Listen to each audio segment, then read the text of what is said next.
So let's jump right in. Emergency podcast. Better do the thing, so we gotta talk about it. Emergency podcast. It's an emergency.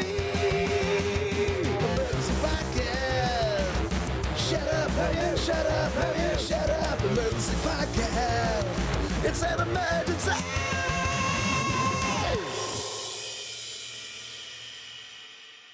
Joined by the one, the only, Mr. Gabe Gabor. We'll talk about his Hall of Fame status in the FIU School of Communication and Journalism, the inimitable host of Out My Window Live, a man who has truly been in various trenches in various competitions for various confederations, federations, and organizations.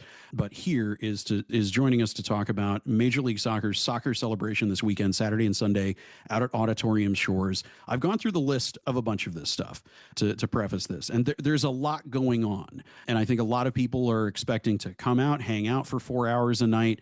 But what we're doing here, I want to highlight some of the stuff that stuck out to me and give you an opportunity to highlight stuff that is going to help people understand what we're doing 4 hours a night in the baking Texas heat, though not as hot as it has been of late, I should mention. There's a lot going on. There's live music. There are brand activations. People can get the Captain Morgan Captain's Armband designed by Austin's own Bobby Dixon, my buddy who designed Austin's Year of the Dragon Tifo last season. My homeboy, he was telling me about the design process for it and how he wanted to make it not look like Christmas. There's a lot going on, Gabe. So take me through it. What to you are the high points of, I'm going to go out to Auditorium Shores Saturday night and Sunday night. I'm just going to be there the whole 4 hours. What is the 4 hour experience both nights going to be like?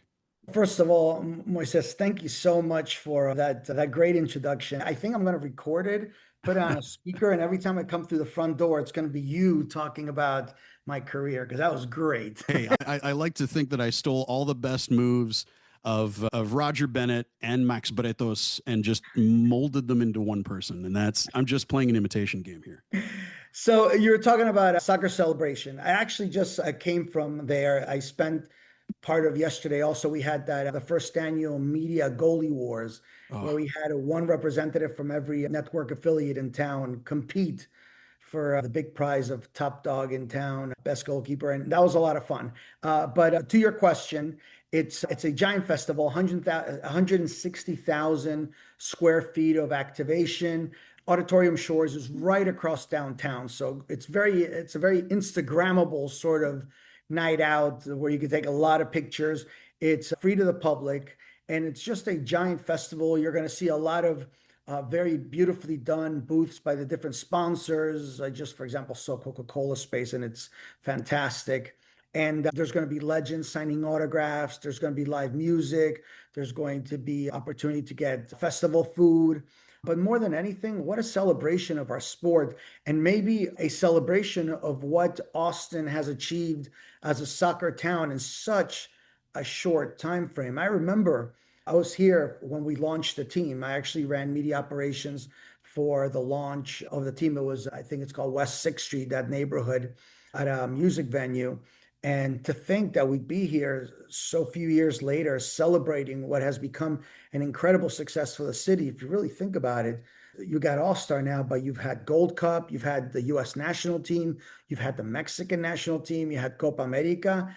Austin has become a regular stop on everyone that, and all the entities that do soccer tours around the United States. And so it's a real celebration, and I invite everybody to come out because it's a real opportunity for everybody of all ages to really be part of what the All-Star Weekend is.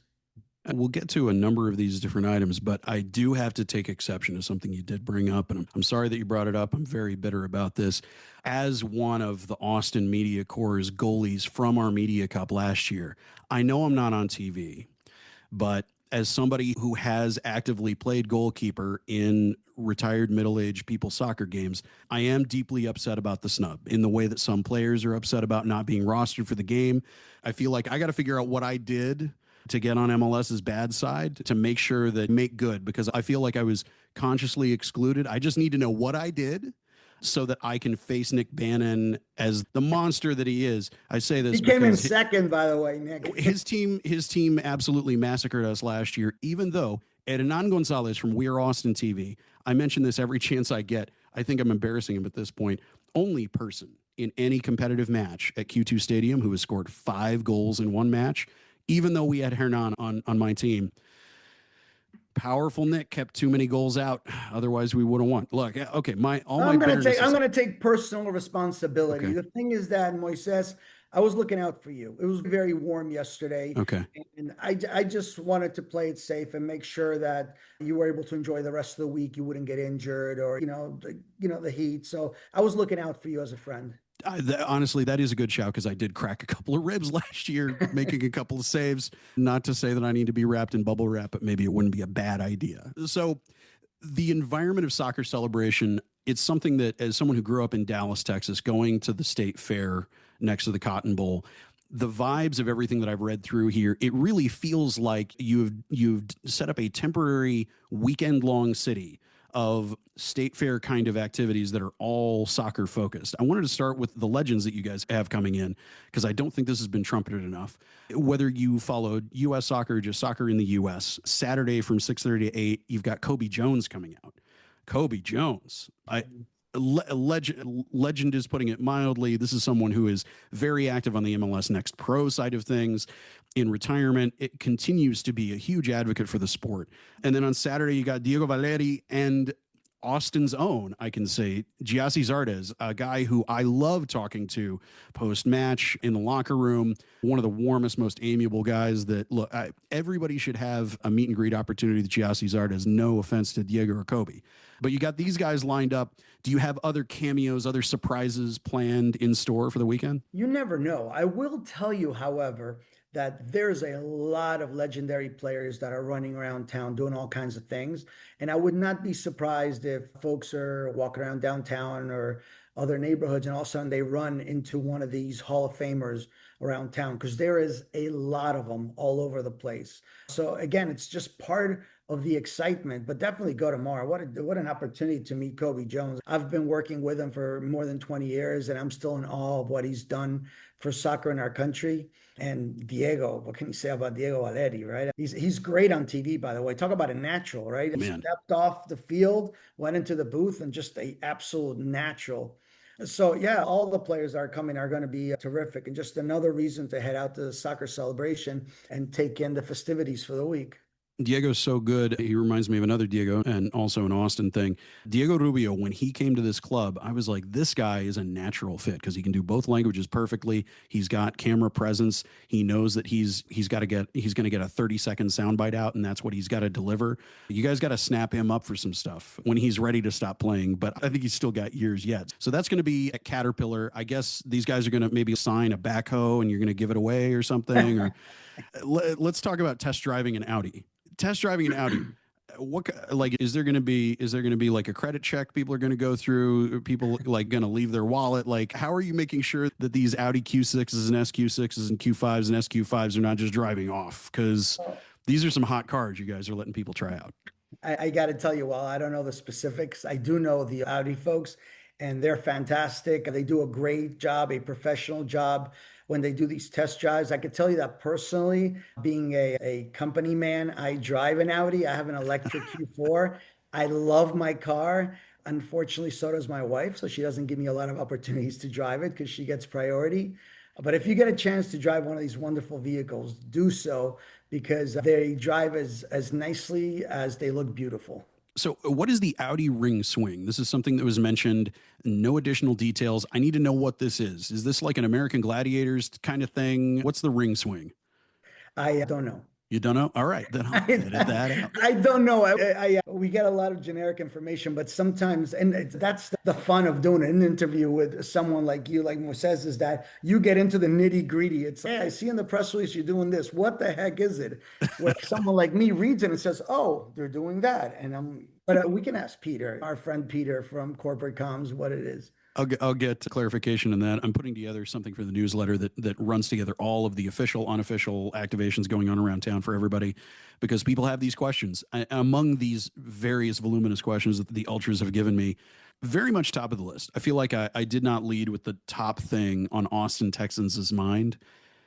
The debut of Prickly Pear Whataburger from Whataburger. This is a big deal. Anything Whataburger that is new, anything prickly pear flavored, their beers, it is a whole thing. It's on the jock tag for the MLS jersey. Tell me what you know about this prickly pear water fresher thing, because everybody is assuming it tastes great and that kind of thing.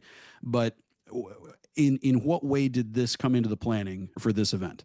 It's first of all, I hear it's going to be delicious. That's the most important thing. Good. And according to the locals, they tell me it's an awesome place. But it's part of the strategy for a few years now, where we've done all-star games and we try to embrace the local community and work with local establishments and iconic places. And we did something similar in DC with an ice cream shop that we had a custom made ice cream. I think when we went to somewhere where they had a famous donut shop, we had a custom donut. So it's part of the local outreach and turning these events, which sometimes can be very big, into a more intimate type of event for everyone. But I invite everybody to go out and try one of the burgers. So lots of photo booths, custom giveaways have been mentioned. People will be able to buy the jerseys now with the sponsor attached to them. This has been a goofy thing that I've been obsessed with, is when the jersey debuted without the sponsor, and I was like, Leo Messi's not going to play in a sponsorless jersey.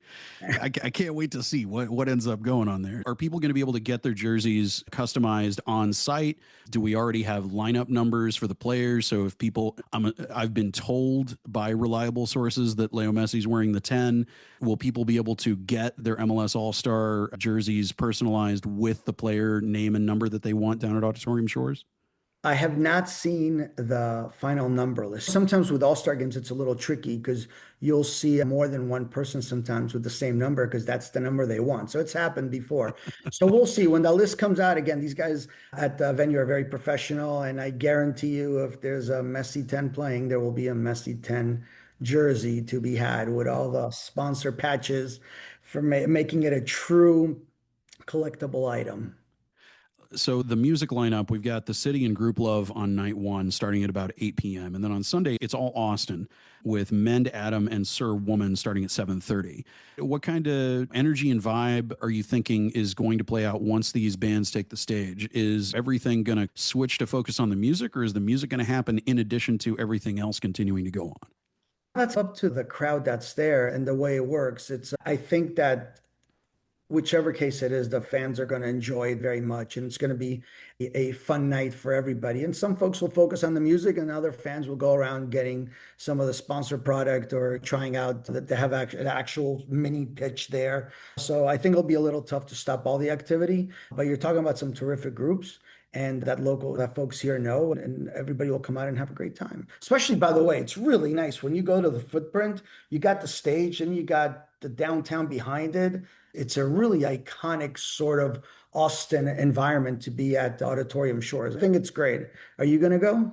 Oh, absolutely. I'm going to be there both nights. I had a good view of it last night. There was a kickoff event just on the other Right side across of the the river way. there Yeah, I downtown. saw that. So I was over there covering that, and I could see it from right there. And one of my friends with the front office's fan experience department had just come over from working on setup yesterday. And he was like, oh, it's huge. It's going to be amazing. And then when I saw where it was, knowing the way that Austin lays out the way that I do, it's going to be really photogenic. It's very Instagrammable. And I got to say, just overall, Moisés, my first All-Star game with MLS, believe it or not, was 1998, Orlando. And to see how far we've come as a league, to see how much the communities embrace an event like this, to see how much more involvement there is with the community, with the local corporate base, with local media. It's grown so much since then that it's a faint memory. It's almost unrecognizable from what it was when I first started to what it is now. And I love it. I love, especially in a place like Austin, where it's fairly compact. It's fantastic. It's something incredible to see and something that we take a lot of pride in. Those of us who've been around that long to see what it's become. Yeah, the dream of 96 is really thoroughly alive, especially as MLS has expanded its footprint, and fan bases who may have grown up fans of a Mexican team, they want to adopt and have the city that they live in the U.S., that fandom as well. So just as many Austin FC fans as there are plenty of Rayados fans, there are plenty of fans of every club in Liga MX here in this city. And this is a whole sidebar, but growing up in North Texas, Cuban American, but following Mexican soccer because, look, it was right there. It was always on Univision. It's so heartening to see the way that people used to always say, oh, I have an EPL team and I guess an MLS team. It's, I have my MLS team because I live in this city and they've been around for 5 minutes, but they're my team. And then also I've got my Bundesliga team. And then also I've got my Which is great. We've always said that. That's actually such a good point. It's never changed. Even at the beginning, I remember again going back to the start and where I was at. We told fans, we said, you don't have to give up your team in Argentina, which is where I'm from, by the way, or your team in Colombia, or your team in England or Italy to be a fan of your local MLS club. Because the big difference is you can watch all those teams on TV, but you can only go to the stadium where you are, right? And that experience of taking your family, smelling the fresh cut grass, the players come out in those beautiful shiny uniforms, the lineup, the anthem, you can't get that over television. You have to go to the stadium. My old friend Ray Hudson used to say that soccer is like religion. And if you want to practice it, you got to go to the place of worship, and that's the stadium. You got to show up to the Temple of Dreams. I want to ask you a couple of things, and of course, respect your time. I know you got a busy schedule. One more thing on Soccer Celebration. I feel like there's one missing opportunity that you had because I've watched so many Leo Messi Michelob Ultra commercials. Everybody who plays in the Michelob Ultra competitions, 8 p.m. to 10 p.m. Saturday and Sunday, they have to do their best impression of "No Michelob Ultra." They have to do that to be allowed to play. There should be some sort of price of admission. Tell us about this competition that is being sponsored by the world's number 10's Ultra brand beer. Oh, I was actually by their footprint today. It's a beautiful setup. I've been to these festivals before, and I think this is the biggest and the most advanced I've seen. They have this two-story setup there that lights up, and I'm not exactly sure how it's going to work because, again, you outdid me, Moises. You know more than I do. You're literally going line by line the press release, and I appreciate that so much. But I can tell you is that they have a world-class space, and whatever it is that they have planned specifically, it's going to be great. So based on what you're saying and my impression from looking at it from afar and the way the press release is written, is it feels like there's a little bit of skills challenge, a little bit of maybe 5v5 or something like that, actual soccer, but also try to hit the crossbar, maybe some mini goalie wars kind of stuff. So do you have the vibe that if people really want to get going with this earlier, they might move up the start time if people want more than 2 hours a night of this, if the people are out there and the demand's there? I would say that it will open at 6. And it'll probably close at 10. It's very well run. You'll see when it's hard to explain, but when you get there, you'll see because it's a massive footprint. It's all branded head to toe. You see all the MLS partners with their fantastic setups. Michelob Ultra, the Coke setup is fantastic. It looks like an old 50s diner a little bit. So yeah, I recommend everybody head over and enjoy this and listen to the music and make a night out of it. All right. And for those who are, by the way, for those who are coming from out of town, you're not that far from the Bat Bridge where the bats come out at night, something that I actually enjoyed last time I was in Austin. It's a very special town, I gotta say. Yeah, there's a lot of stuff that's very walkable from right there if you're coming into the heart of downtown for everything before heading up north toward the Domain for Q2 and the festivities on Tuesday and Wednesday. Let's talk about you. You mentioned being Argentinian. So I got to lead with the question of Boca or River, and I feel like I know the answer. Yeah, neither. I grew up as an Independiente fan. Very good. The Red Devils, the Copas, the Kings of Cups, because I guess at some point they had won more international trophies than any other team in the world. I'm not sure if that still holds. And the hard thing is working with the league, I can't have a favorite team here because I root equally for everybody, but I can still have my favorite team in Argentina. What's the origin story for you in football? Was it family dedication to Independientes? Was it that kind of thing? Or was it something that you fell into yourself? Yeah, I had a cousin who I idolized and he liked Independiente, so I liked Independiente. And then when I was a kid in Argentina, my dad would fly to Europe on business a lot. So my mom would take my brother and I to games, which was very unusual back then in Argentina. You didn't see very many women. Now you do. Now it's become a lot different. But back then, she would actually grab my brother and I because we'd beg her and we'd go out to the stadium to see Independiente play. And something that's unfathomable now. But back then, the third division of the club would play before the first division against the same team in the same place. And the first division players would literally sit in the stands, take off their shirts, and get sun while watching the third division team play right before they played. Imagine that happening now. randomly and I'm talking about the star players, Yeah. just randomly out there getting sun with their shirts off, signing autographs, and then they go to the locker room, they put on their jersey and they play. I don't see that happening in modern times, but that's the way it was back then in the late 70s in Argentina. How did you find your way into sports media, soccer specifically? Was that something that went into your fandom, that you wanted to work within this world somehow or another? Yeah, it's even when I came to the United States, I continued to follow soccer. First, though, with the old Fort Lauderdale Strikers, I moved to my family moved to Miami, and I was a striker fan. And then I continued to follow soccer, and I got my degree in communications and journalism. And I was actually head of communications for an airline based in South Florida when I hear that MLS is opening a team in South Florida. And through a mutual contact, I figured out who the GM was. We got in touch, and the next thing I know, I'm the head of communications for the Miami Fusion. And those were 3 incredible years of my life with Valderrama and a lot of big players. Got that last year, Preki, Eric Winalda, Jay Heaps, just so many, Brian Dunseth that we talked about. So all these incredible players that I got to work with, and then I got a job with the NBA. I was at the NBA for 3.5, 4 years, and then ever since then I've been back at the league level working MLS and also with a sister company that does a lot of the international matches that you've seen right here in Austin. What's the experience been like working with those players who transition into non-player roles and their character evolve, finding new ways to continue to be involved in the sport after their playing days are over? It's an incredible source of pride. I remember guys like Valeri. So one of the things I do for the league is I've done a lot of media training for players, executives, and you go to a club to do media training, and basically a third are really into it, a third are very professional, and a third are like, this isn't for me.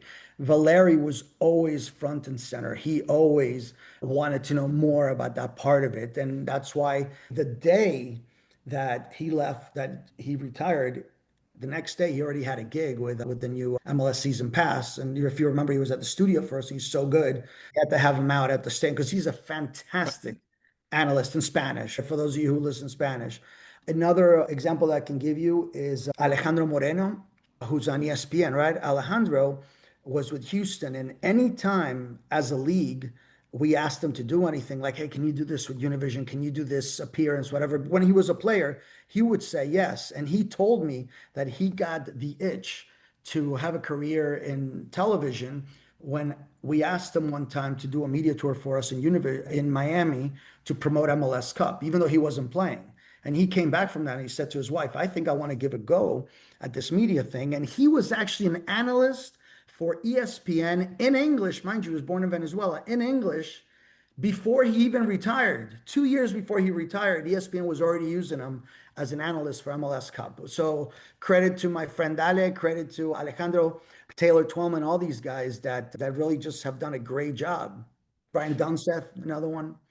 Give away some of the secret that you do in this media training. What is the number one thing? What is the basic freshman orientation thing that all of these players need to rework their minds, instead of they need to be careful and cautious about what they're revealing about the club that they're playing for and the play that they're doing and the play style that they're doing, when they are the analyst with the mic, when they are the one doing the judicious analysis of what's happening on the field and off the field? Well, one of the things we tell them is to remember to be themselves and try to have fun with it. That's very important. Don't be somebody you're not. For example, as you could tell by this conversation, I'm not the most serious guy in the world. I like to play around and joke around, etc. If I came on here just stoic and just answered questions straight, it just wouldn't be me. So we tell the guys, you have to be yourself, but the best version of yourself within certain parameters, because it's so easy nowadays. That the industry has changed so much because of social media. And even before social media, players got in trouble for different things, for saying things that they shouldn't say or doing things but it was much less frequent than nowadays, where people post on social media. Sometimes they don't think about what they're doing. So we talk a lot about different social media things, social media techniques, being careful what you post, careful what you like, things like that. Yeah, we talk a lot about social media stuff. We talk a lot about being genuine to your fans. We talk about establishing your brand, things like that. connecting with the fans, all those things that you think we talk about. Because look, we get a lot of players when they're very young, 16, 17, 18, 19. They've never gone through media training. They haven't given two thoughts about what it means in the big picture. If you tweet something that, or X something, whatever you want to call it now, that you don't think through. So we just give them a lot of things to think about. One other thing, while it's on my mind, one of the things that we've seen here in Austin recently, one of our DP strikers, Mirto Uzuni, deactivated his Instagram account. What perspective have you seen talking to these players about this age of social media and dealing with the incoming that they get? They're coming from Europe or South America. They're used to having that kind of public facing thing. What are some of the kinds of things that you have heard from these players that is an example of what they've experienced as a player that has led them earlier than before they even think about a job in media to moderate and specifically curate their public persona and the way that they interact with people in the public? Yeah, let's start with the first question you asked me, which is pretty much about haters and people going online and getting on. We really tell them as much as you try to ignore, which is really the number one rule, because if you're a player and you have 100,000 followers, let's say, why would you answer somebody who has 35 followers? All you're doing is giving them a stage, right? And the most famous 35 Yeah, follower account in the world. exactly. Sometimes, though, it can get under your skin. So we show them different techniques of what you could do. But if you are going to respond to the kind and in a kind way, maybe take something that's not positive and turn it into a positive. So we talk about that. We show some examples. We show examples of players that were hit very hard on social media. And rather than going on a tirade or getting upset, they showed real emotion and said, look, I'm as gutted as you. I really wish I could have done better, and this is going to make me work harder. And you see the conversation turn from all negative to all positive. Because at the end of the day, and frankly, this is changing because of the environment that we live in. But most players, if somebody meets you on the street and they're a fan of Austin FC and you see a player, you're not going to go after him and criticize him. You're going to give him a hug and take a selfie. And to prove this point, there's an amazing video that you can find on YouTube from the Jimmy Fallon show where they took a player, a former Yankee player who had moved to Seattle, Cano, and they put him in Bryant Park in a box that had his picture and he was behind it. And they asked random people, hey, this guy just left the Yankees for Seattle, boo him. So the people boo him and say horrible things to him. And then he comes out of the box and everybody shakes his hand, gives him a kiss, and wants to take a picture. The point is, a lot of these people that are behind the keyboards, they don't know you. They don't know who you are as a player. They don't know who you are as a person. They don't know what you're like. We talk a lot about that, about they're going after your public persona, not exactly about you. And if you get a chance, watch the video. It's a fascinating social experiment. Let me ask you a couple things about Club World Cup, which I love talking to everybody about. I ask coaches about it, players about it before the U.S., Canada, and Mexico are on the world stage hosting the World Cup. What was your experience watching everything roll out with Club World Cup, its new format, all of these clubs, multiple MLS clubs involved, and based on the way that some score lines went later in the tournament, faring better than I think people initially gave LAFC and the Sounders credit for? What was your Club World Cup experience like? Well, full transparency, I actually was one of the FIFA media officers in the Nashville venue. And for those who don't know how that works, the media officers at the venues, you're called up by FIFA the way a national team calls up a player. You're doing your thing, and all of a sudden somebody emails you and says, are you available? We'd like to call you up. A number of us got called up to be FIFA media officers. And for me personally, it was a wonderful experience. First of all, Nashville's such a great town, right? It's another fascinating music town. I'm a music guy, so I love being there. But just overall, as a fan watching on TV, I absolutely loved it. And I know it's not a fair perspective because I work in soccer and I had this experience in Nashville, but I thought the games were fun. I thought they were great. I thought there were surprises. I actually worked the game where Auckland City tied Boca Juniors, and the defender that scores the goal, the bald guy, is a school teacher, a PE teacher.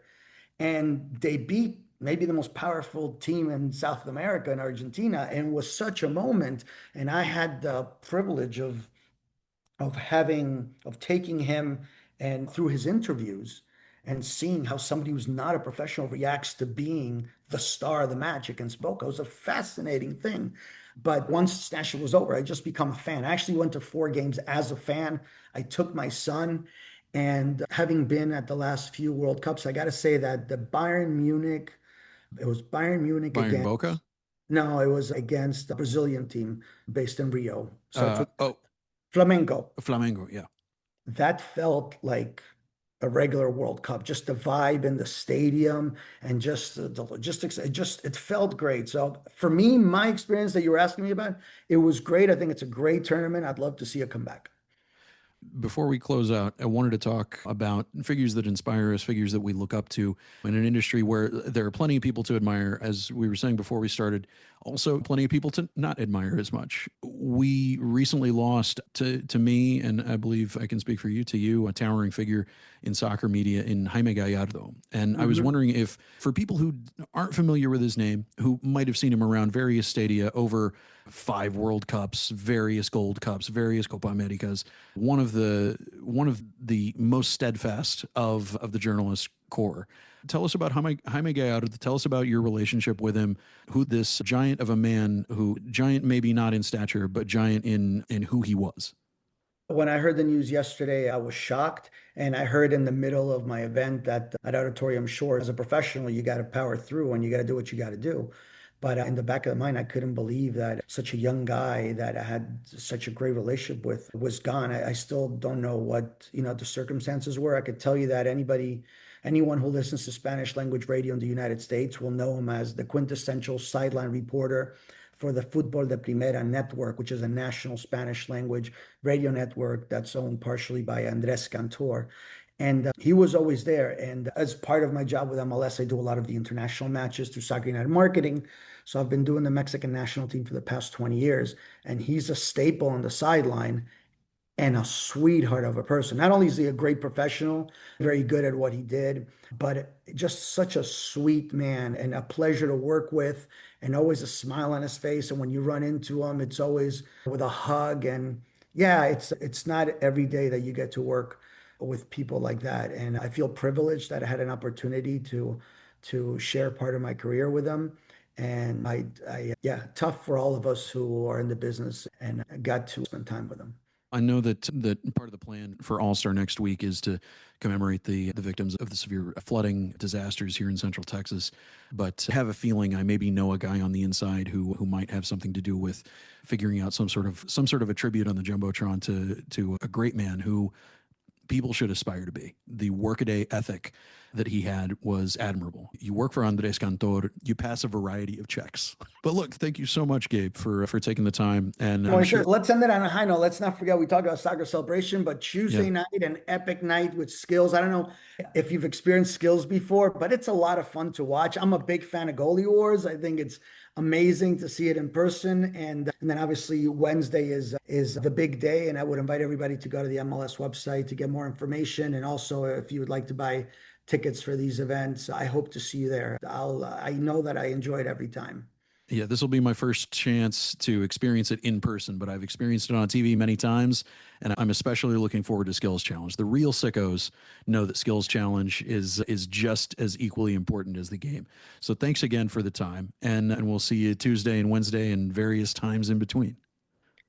Thank you, man. I really appreciate everything. I appreciate you really doing your homework. I give you a lot of credit, a lot of stuff, and it was fun. We'll do it again soon.